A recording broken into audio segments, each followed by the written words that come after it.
Hello aspirants, looking at current affairs for 5th January. The news items which we have picked up from the Hindu newspaper for today are these 8. We'll discuss them in detail. The first one, 7-phase polls in UP from Feb 11 to March 8. So these elections, assembly elections, state legislative assembly elections are scheduled for 5 states. They are Uttar Pradesh, Uttarakhand, Manipur, Punjab and Goa. Of Manipur, we had discussed yesterday too that the Manipur Chief Minister along with Congress MLAs, they had gone to meet the President of India, Pranab Mukherjee, in Delhi because they feared that elections in Manipur would be delayed.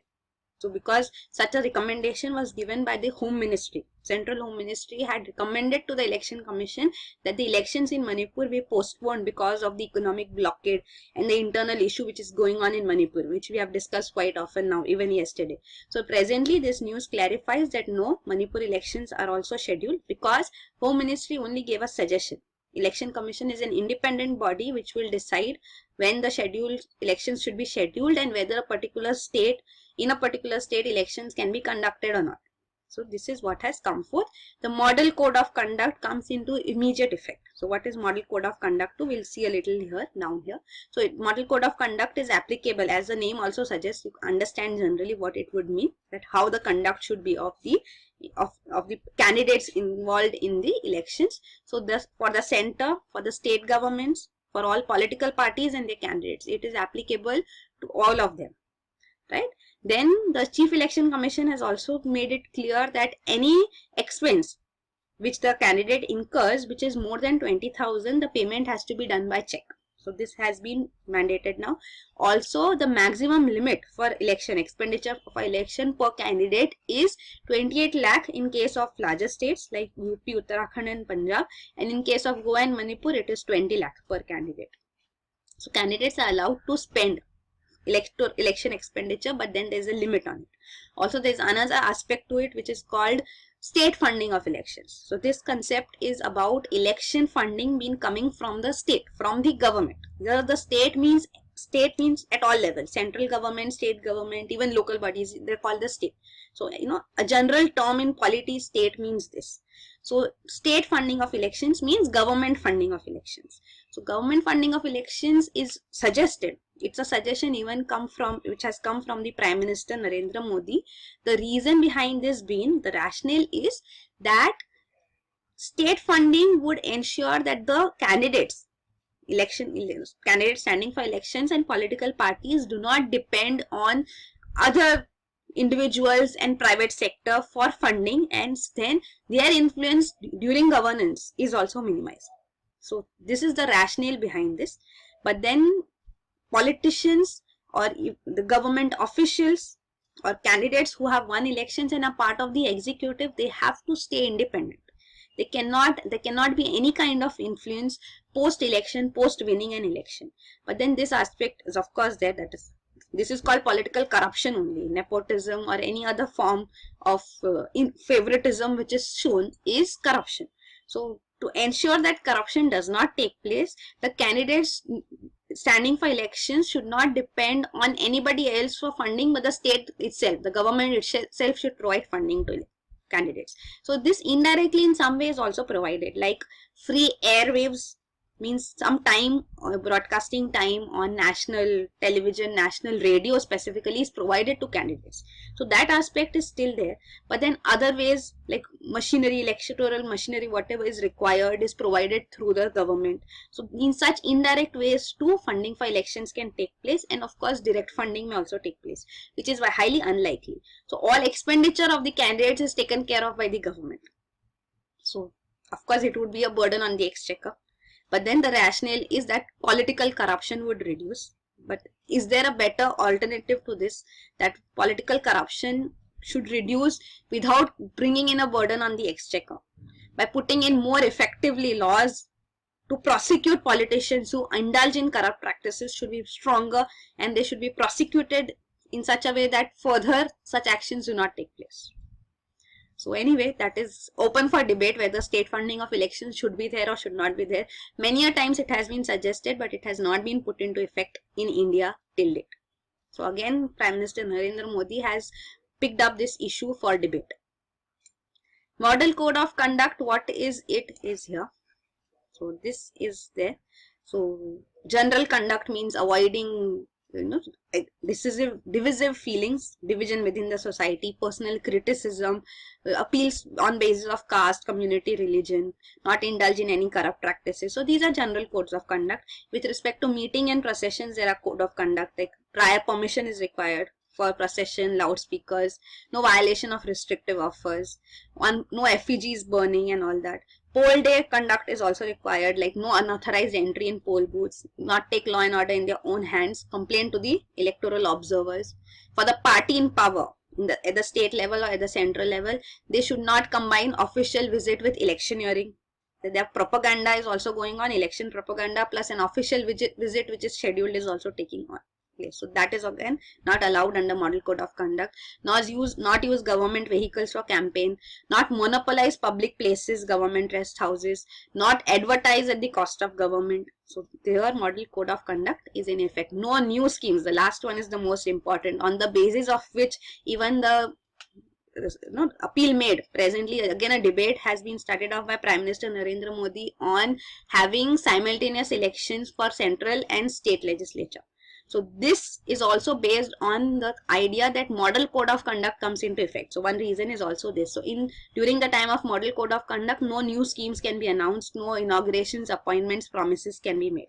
So once Model Code of Conduct comes into effect. So that's why they said it restrains the governance, puts a restriction on the governance functioning. So that is why Model Code of Conduct again and again comes into effect. So that is one reason given that there should be simultaneous elections. So because it is generally seen as just a scheme launched favoring a particular community or particular section of the society just before the elections will influence them to vote for the party in power who has brought such a scheme. So that is why Model Code of Conduct is brought into effect.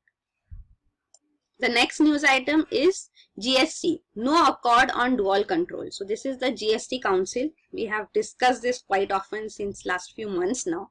So again, taking a look at it at the start of 2017. So this is what GST Council comprises of. It is chaired by the Finance Minister, Minister Arun Jaitley, and it has 1/3 representative, means 1/3 voting power is with the Union or Union Minister of State for Finance or Revenue. So a minister under him, he is having, that means Finance Ministry itself having 1/3 voting powers, and Ministry of Finance or any other minister of each state government is represented, and all together they have 2/3 voting power.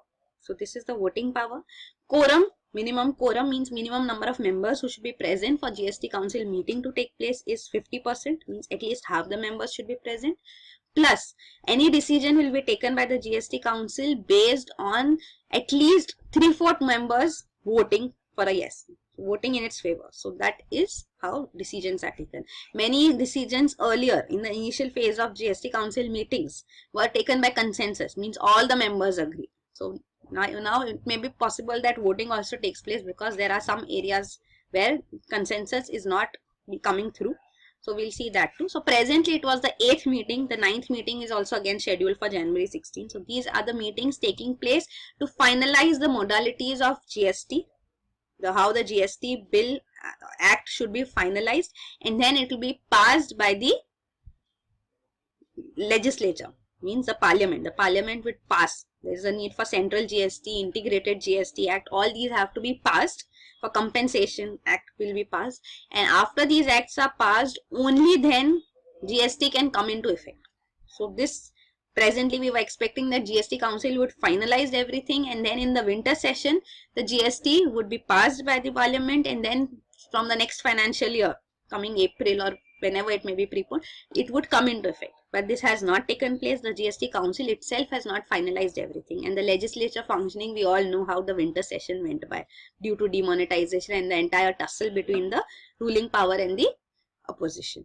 So now the status is that in the budget session these legislations should be passed, but before that the GST Council should finalize, come to consensus, come to a conclusion, and finalize all these provisions.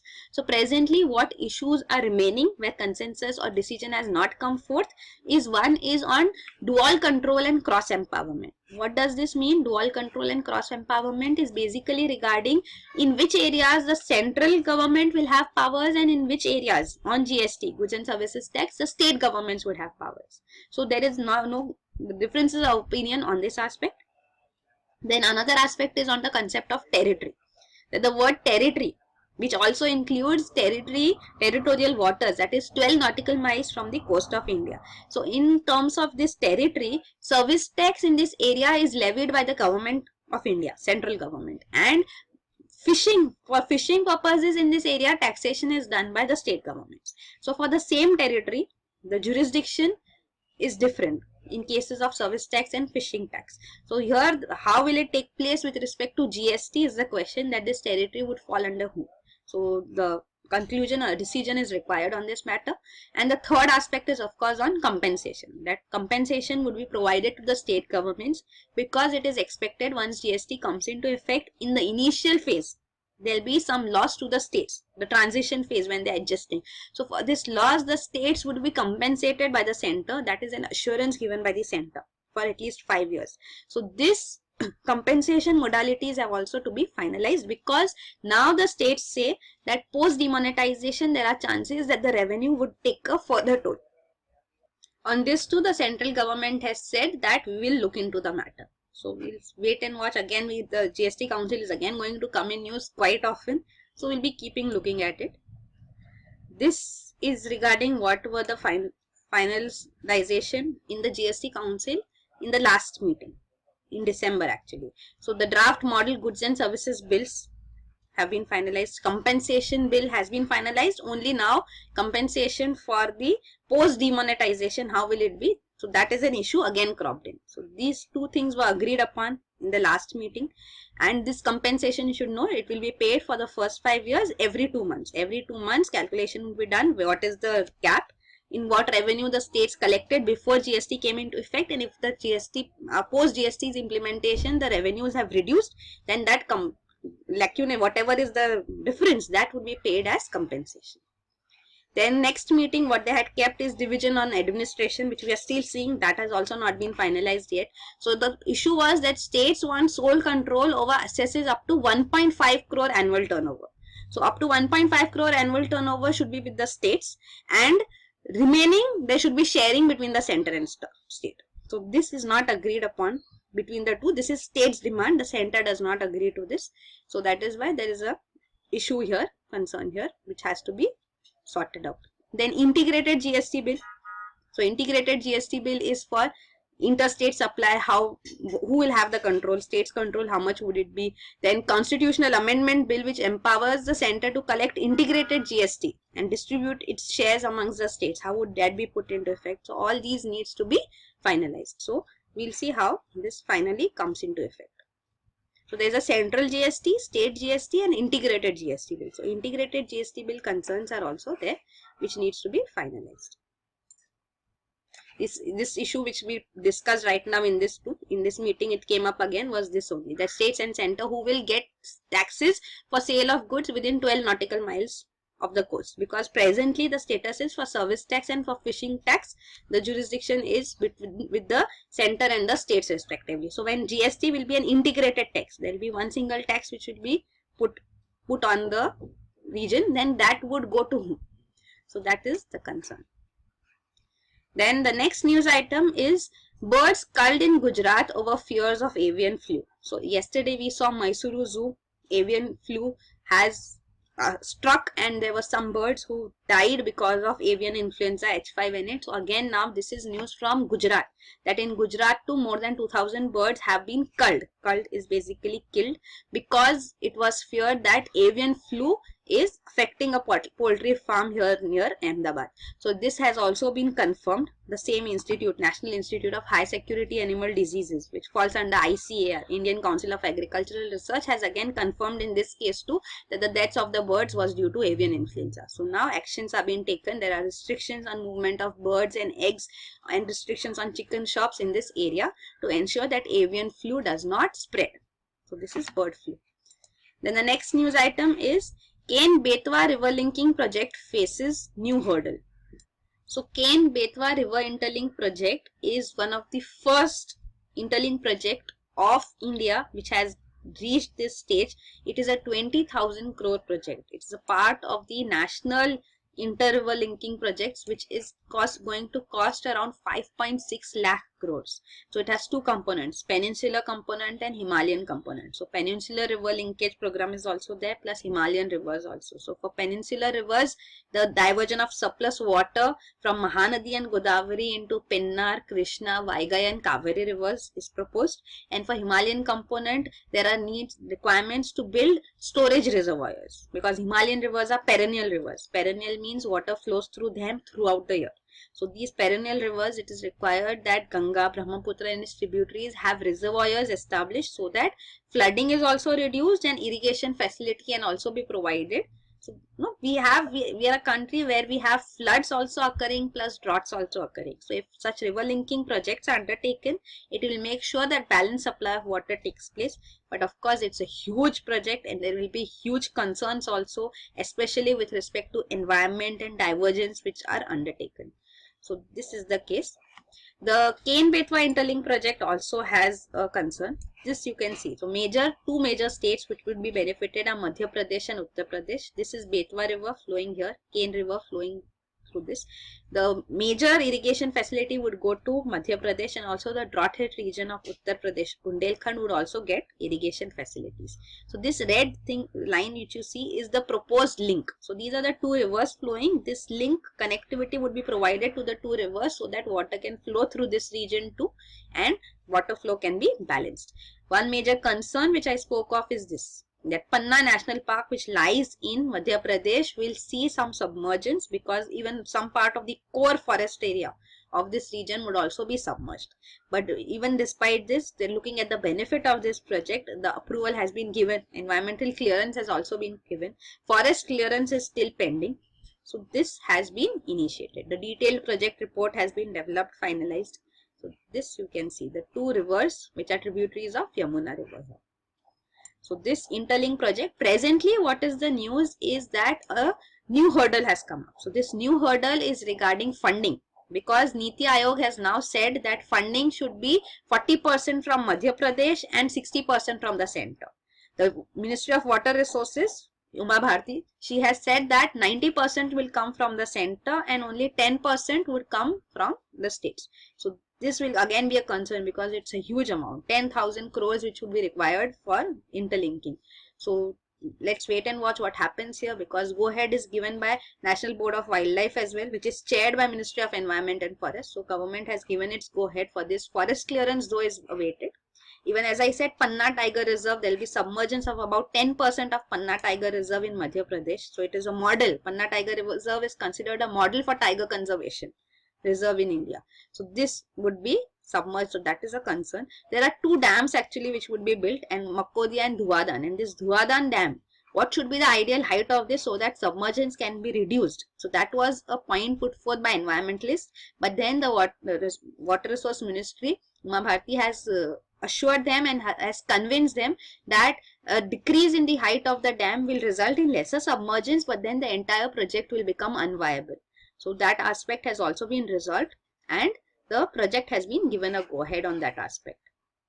So let's wait and watch what happens about the funding and how would it go ahead. So this is regarding the project.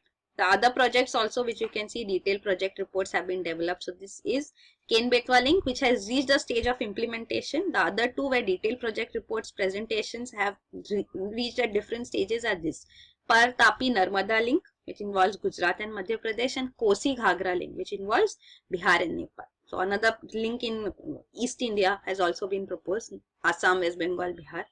So we'll have to wait and watch.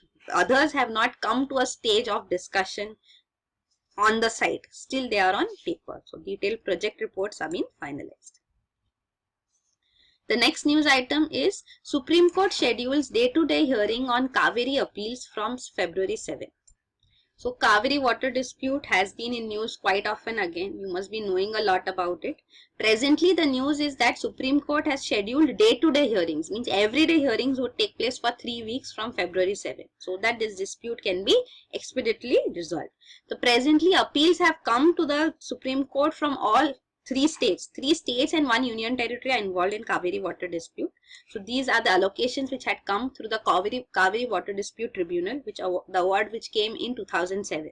and all states were dissatisfied and all have approached the Supreme Court. So this was the allocation done.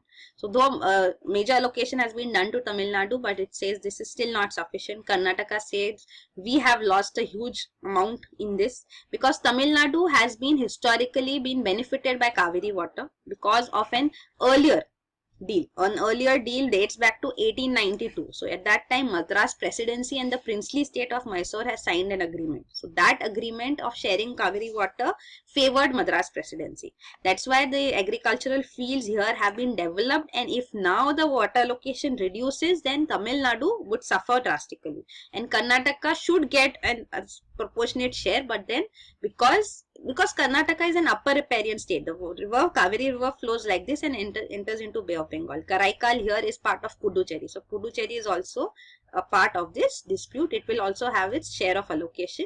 And the third state is Kerala. Kerala has a minor share. So this Karnataka, though being an upper riparian state, it can block, it can have dams constructed. It has dams here. You can see Krishna River, Rajasagar Dam. So this actually results in blocking the flow of water. So if it does not allow the water to flow down into Tamil Nadu, then Tamil Nadu would suffer. So that is the main concern here. So Supreme Court is looking into this matter. The tribunal also took years to give its final award. In 1992, the Kaveri Water Dispute Tribunal was appointed on the direction of the Supreme Court, and its final award came in 2007, which did not satisfy any of the stakeholders here. Plus in 2014, even a new tribunal has been appointed with a new chairman, B.S. Chauhan. But even the first tribunal's decisions award has not been put into effect, like the Kaveri Management Board, which was scheduled to be appointed as per the recommendation of the tribunal, has not been done. That appointment has not been done yet by the center. And the Supreme Court is looking into this matter, while the center says that Supreme Court has no jurisdiction in this matter. We'll look at that aspect too.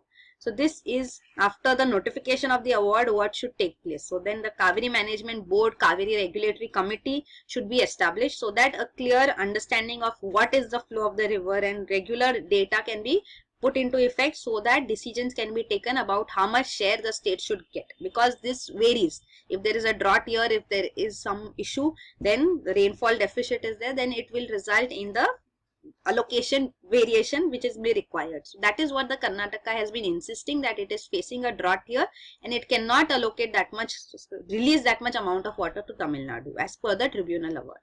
So that is the whole issue going on. And the issue about Supreme Court's jurisdiction, that is discussed up here, you can see. So it is Interstate Water Disputes Act of 1956, which has been passed. This act has been passed because of the authority which is given to the central government under Article 262(2).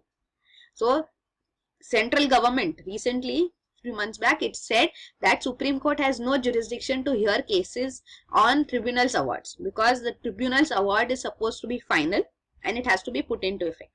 But then the Supreme Court says, no, we have the power to hear appeals on tribunal's awards also, because under Article 136 of the Constitution, the Supreme Court has the power to accept special leave petitions. So these special leave petitions, SLPs, are extraordinary judicial powers. So any award, any decision can be brought before the Supreme Court in appeal.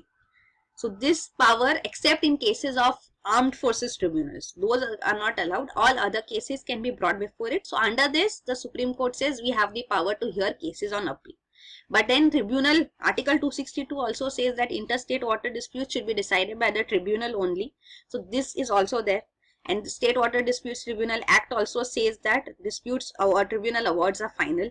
But then Supreme Court says that these disputes as original case, in original jurisdiction, lies with the tribunals. Means tribunals will only look into the matter in cases of interstate water disputes. But disputes on the tribunal awards, that can be looked into by us, because that is the basic idea of Article 262, that originally the dispute lies within the jurisdiction of tribunals. So in appeal, we can take them under Article 136. So this is the argument put forth by the Supreme Court, and it denies center's point that that Supreme Court does not have any jurisdiction in interstate water disputes. So you should understand there are two major articles.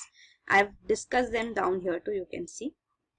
This is article, these are regarding other conflicts which are there, interstate river water disputes. So you can just go through them also, because you can't say anything can be asked in prelims. So you should know about these disputes. Then Article 262 and 136 are discussed here.